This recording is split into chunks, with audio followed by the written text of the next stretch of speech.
Pemirsa, musim hujan telah tiba. Ada baiknya untuk selalu menjaga tubuh agar tetap fit sehingga tidak mudah tumbang. Beberapa penyakit yang kerap terjadi saat musim hujan adalah batuk dan pilek. Tentu kita tidak ingin mengalami penyakit tersebut kan? Nah, salah satu cara untuk menjaga daya tahan tubuh saat musim hujan adalah dengan mengonsumsi makanan yang dipercaya mampu menjaga tubuh tetap bugar. Apa saja? Pertama, bawang putih. Bawang putih mengandung antioksidan yang dapat menjaga kesehatan sistem pencernaan dan metabolisme tubuh. Cobalah untuk memasak makanan dengan bahan dasar bawang putih yang bisa juga dicampur oleh lada hitam, lalu disajikan dengan nasi atau sup panas. Sajian ini sangat cocok dikonsumsi saat hari sedang hujan. Kedua, buah pir. Pir kaya akan kandungan vitamin dan mineral yang efektif untuk melindungi diri dari penyakit yang kerap menyebar saat musim hujan. Buah pir termasuk antipiretik yang dapat membantu untuk mendinginkan tubuh dan demam saat menyerang. Terakhir, kacang almond. Kacang almond merupakan sumber protein dan rendah lemak yang sangat baik untuk kesehatan. Beberapa manfaat dari kacang almond adalah mampu meningkatkan fungsi pencernaan, menjaga kadar gula tetap normal, hingga menaikkan imunitas tubuh dari berbagai penyakit. Halo pemirsa TV One, apa kabar? Berjumpa lagi di Hidup Sehat bersama saya Dian Wari dan juga rekan saya Zinka Neila. Tadi barusan udah ada cuplikan nih Zi tentang makanan-makanan yang dapat menambah daya tahan tubuh di musim hujan. Seperti hari ini tuh dingin banget gak sih Zi? Tadi juga ada buah pir, kacang almond yang bisa pemirsa konsumsi di musim hujan. Tapi Adia, selain itu kita foto dulu kali ya. Nih udah bagus-bagus gini bajunya, masa kita nggak foto? Kurang eksis dong. Bentar Zi, tapi ini akan ini nih ada satu hal yang katanya kita nggak boleh selfie. Apa tuh Katanya Adia? nih ya, Kenapa tuh? kalau kebanyakan selfie itu bisa jadi terkena penyakit narcissistic personality disorder. Kenapa? Emangnya kita nggak boleh selfie-selfie gitu? Tapi daripada kita dengar katanya-katanya, mending langsung saja kita lihat liputan berikut ini.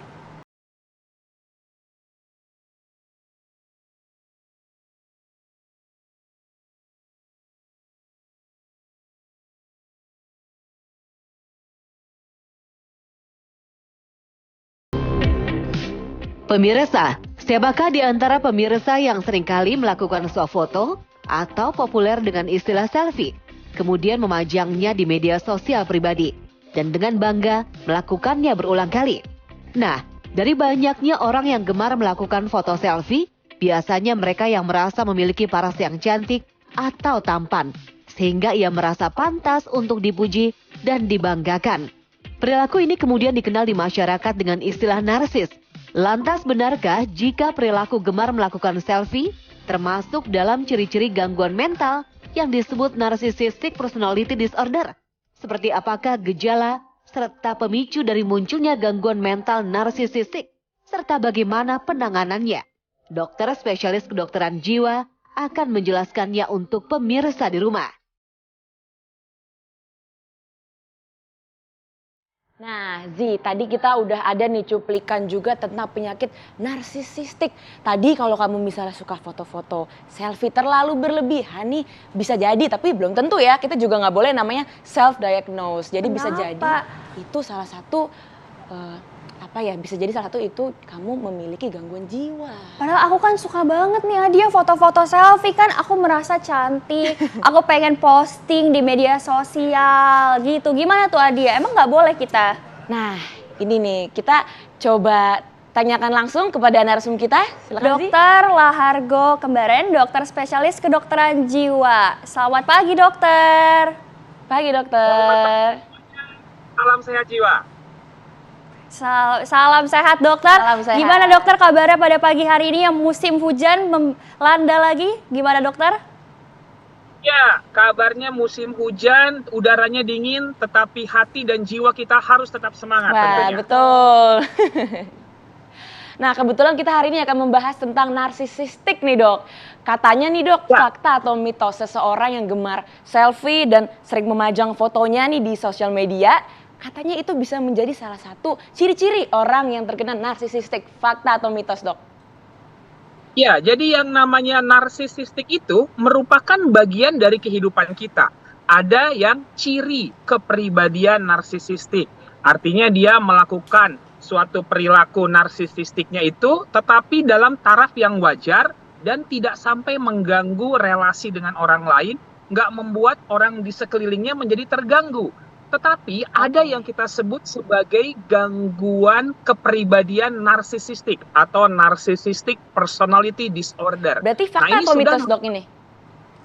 ya, ini suatu fakta gitu ya, bahwa Fakta. salah satu bahwa ketika seseorang itu melakukan selfie, memajangnya untuk mengharapkan pujian dari orang lain, Oke. menganggap dirinya itu lebih penting, menganggap dirinya itu lebih hebat dari orang lain, itu merupakan salah satu tandanya bahwa orang ini memiliki yang kita sebut sebagai gangguan kepribadian narsisistik. Baik. Tapi kalau Oh. hanya posisinya untuk ekspresi diri tanpa ada merasa lebih hebat, lebih wah, lebih penting dibandingkan orang lain, itu masih dalam taraf kewajaran atau yang kita sebut sebagai ciri kepribadian narsisistik. Oke, berarti dokter, berarti kan memang ada perbedaannya antara orang yang suka selfie dan juga orang yang memang memiliki kepribadian narsisistik. Tapi selain itu dokter, ada lagi nih dok, katanya orang-orang yang memiliki kepribadian narsisistik ini salah satu faktor yang mempengaruhinya itu adalah tidak mau kalah saat berbicara dan selalu merasa benar gitu dok. Itu fakta atau mitos dok? Benar sekali, ini juga merupakan fakta. Salah satu tanda dari gangguan kepribadian narsisistik adalah merasa benar, merasa hebat, dan membutuhkan pemujaan atau haus dengan pujian. Sehingga orang ini biasanya tidak memiliki rasa empati terhadap orang-orang sekitar. Dan dia merasa dirinya selalu lebih hebat, selalu ingin menjadi nomor satu, dan berusaha melakukan berbagai hal untuk menjaga eksistensi dirinya menjadi orang yang dianggap paling penting, paling hebat, nomor satu. Dan seringkali kalau misalnya ada orang-orang yang kemudian memiliki level yang lebih tinggi dari dia, ada kecemburuan. Dan orang ini pun terkenal juga kelihatan sebagai orang yang sombong, angkuh, arogan. Nah, kalau sudah ada tanda-tanda seperti itu, maka itu merupakan suatu tanda dari yang kita sebut gangguan Baik. kepribadian narsisistik. Baik. Dok, bagaimana nih dok soal pesta demokrasi yang sedang berlangsung? Kan pasti lagi tahun-tahun politik nih dok. Semua orang menganggap dirinya benar, semua orang menganggap dirinya yang paling penting, paling hebat. Menurut dokter, apakah menjadi salah satu ciri-ciri narcissistic disorder? Ya, pesta demokrasi ini, konstentasi ataupun misalnya debat yang dilakukan sebenarnya merupakan suatu sarana ya. Kita selain melihat visi dan misi, juga melihat bagaimana karakter, kepribadian, temperamen dari setiap calon yang akan kita pilih. Karena yang disebut sebagai kepribadian itu adalah totalitas dari sikap, pikiran, dan perilaku seseorang. Dan itu akan mewarnai kehidupannya sehari-hari, itu akan menjadi ciri khas dari orang itu ketika dia berhadapan dengan situasi tertentu. Nah, ini kita bisa lihat gitu ya, bagaimana tujuan dari misalnya posting baliho, poster, flyer, atau waktu saat debat, waktu konstentasi tertentu misalnya, kita akan lihat nih kepribadian orang ini seperti apa. Nah, kalau yang disebut sebagai suatu gangguan kepribadian narsisistik, tadi dia merasa dirinya hebat, dia merasa dirinya nomor satu, menganggap orang lain lebih rendah dari dirinya, butuh pemujaan, haus pujian, ada rasa sombong, iri hati ketika orang mendapat pencapaian yang lebih dari dirinya, dan kurangnya rasa empati terhadap orang lain. Itu adalah merupakan tanda dan gejala tuh dari suatu gangguan kepribadian narsisistik. Tetapi sebenarnya setiap orang memiliki narsisistik dalam dirinya, dalam porsi yang sewajarnya gitu ya. Itu yang kita sebut sebagai ciri kepribadian. Jadi bukan merupakan gangguan kepribadian, tetapi hanya ciri kepribadian. Dok, apa sih dok yang dimaksud dengan ciri dan gangguan dari gangguan jiwa narsisistik ini dok sebenarnya? Yang membedakannya Ya, dengan kepribadian orang yang biasa suka foto saja gitu dok? Betul. Ya, jadi berbicara tentang kepribadian, itu kita berbicara tentang totalitas kehidupan seseorang mulai dari pikiran, sikap, dan perilakunya.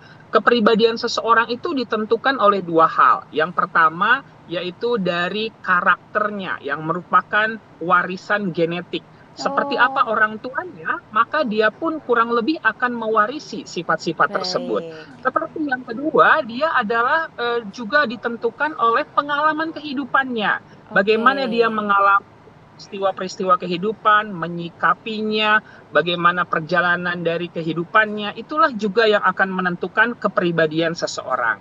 Nah, kepribadian ini ada dua jenis dia. Ada ciri kepribadian, itu hanya merupakan suatu tanda dari kepribadian kita dan tidak menimbulkan gangguan dalam kehidupan kita sehari-hari. oke, Oke. Salah oke. satunya narsisistik ini gitu.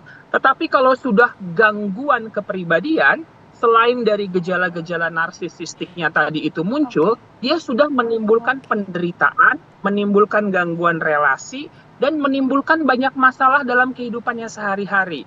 Sehingga sangat dianjurkan orang yang memiliki gangguan kepribadian narsisistik ini untuk melakukan konsultasi dan terapi agar dia tidak kemudian Oke. menjadi sesuatu yang Baik dokter, berarti tadi seperti yang dokter bilang bahwa memang ada kaitannya ya dok antara penyakit atau gangguan narsisistik ini dengan pengaruh dari faktor genetik.